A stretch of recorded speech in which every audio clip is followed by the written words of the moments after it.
Welcome. In front of me is a VIVO X80 Lite, and today I will show you how you can enable and set up your portable hotspot.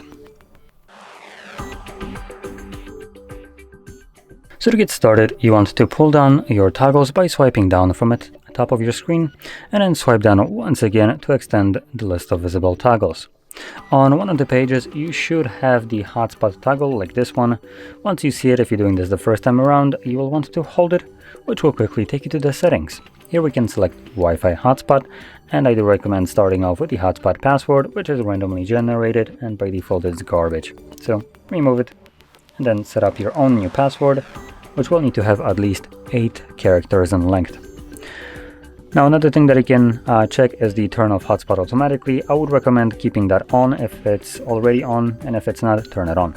What this will do is, when you're done using your hotspot and you kind of forget about it, instead of wasting your battery, the device will turn it off automatically after like 10 or 20 minutes of inactivity, which is a pretty handy thing to have enabled. Anyway, let's close this, and whenever you want to use your hotspot, just simply find a toggle and tap on it to toggle it on. Now if you did remember to turn it off, you can find the toggle once more, tap on it once more, and this will then turn it off. So with that being said, if you found this very helpful, don't forget to hit like, subscribe, and thanks for watching.